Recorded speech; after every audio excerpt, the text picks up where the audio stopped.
Ari lang ka, ipaglakaw, balikon ta ka ha? Ay lakaw diha ha? Daghang mga pamaagi aron banhawon pagbalik ang kultura ug tradisyon nga daw nalubong na sa limot. Usa na niini ang pag-produce og mga salida nga nagpakita kung unsa ka mabulokon ang atong gigikanan isip mga Sugboanon. Maong naumol sa konseho sa Dakbayan sa Sugbo ang Cebuano Cinema Development Council nga gipanguluhan ni Cebu City Vice Mayor Attorney Raymond Garcia. Tingho sa mga hugbong nga mapakita ang mga talento o abilidad sa natad sa paggama og salida sa mga local talent o mga filmmakers.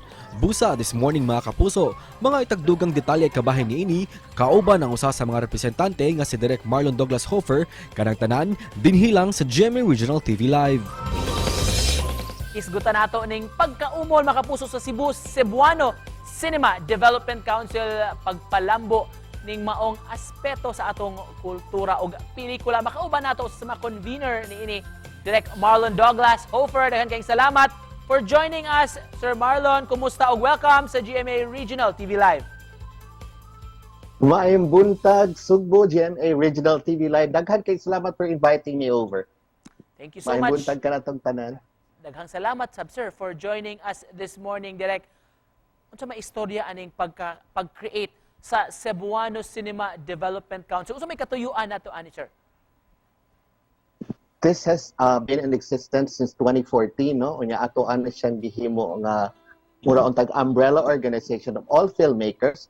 Haron mulambo mahimo siyang thriving industry ug ma-protect pud nato ang ato mga local talents kung dunay mo anhingan-hing nga mga national or international production.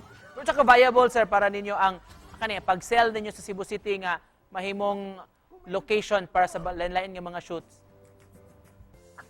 It's really very viable because number one, we have the local talents and they have been trained, no? They're skilled talents. Ang kulang lang nato kaning mga sound stage, no? Kay gamay ra man ni ato ang mga production houses kani. We have the ones owned by Bigfoot in SRP and then another one in Lapu-Lapu. But we are planning to hopefully, no, God willing, na madayon maghimo ta og creative district, no. We will be making a sound stage kana mga kuan na with the cooperation of Cebu Chamber of Commerce, DOT, DTI, the local film industry. Usa man jud ka sa murag nangunay ani sir sa creation aning Development Council kining pinaagi sa ordinansa sa Dakbayan. Nganong mang nahununaan man jud ninyo sir nganong angayan mga proteksyonan ang atong industriya? Because the Cebuano film industry had been in existence dugay na 1960s pa, 70s pa, pero nawala lang tungod kay ang atong mga talents niadto naman sa Manila, sila na may nahimong sentro.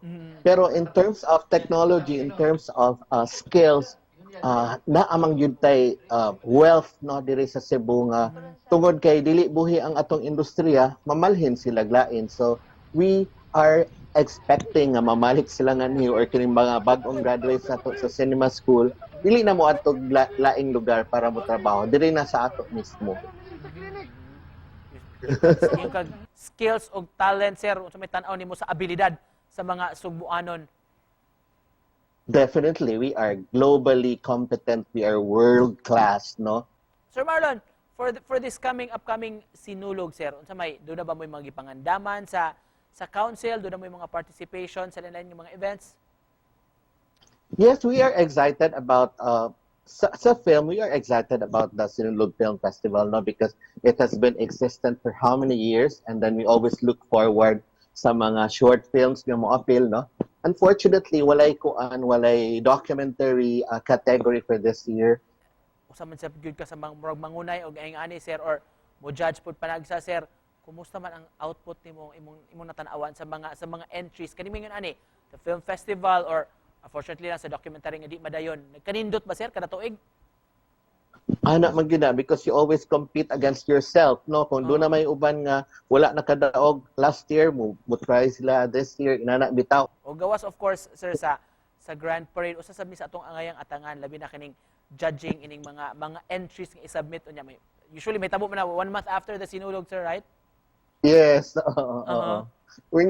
Unya kanang kami sa do naman koy kanang usa ka group sa gitawag og Sinigugma Cebuano Film Advocacy. We have free workshops na ipanghatag sa lain-lain nga mga youth, no? mga out of school, na ay barangay youth, na ay mga campus youth ministry. Unya, duha sa di siya ka categories na ay social issues o Christian faith. Nami ihatag sad nga workshop karong February, mga third weekend of February, in preparation also for the summit that we will be doing in March. And just to close this conversation this morning, Direk Marlon, kung doon na kayo buti paambit nga message sa atong mga kapuso nga nagtan-aw sir gikan kaninyo labi na sa CCDC.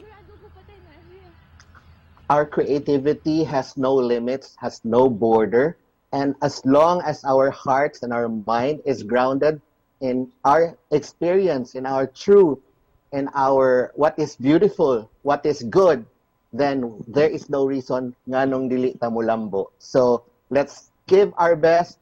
God will do the rest, and that's our way of glorifying Him. Pit Senyor in advance. Daghan kayong salamat og Pit Senior sab kanimo. Of course, mga kapuso, Direk Marlon Hofer, daghang salamat Direk for joining us. Thank you very much. God bless everyone.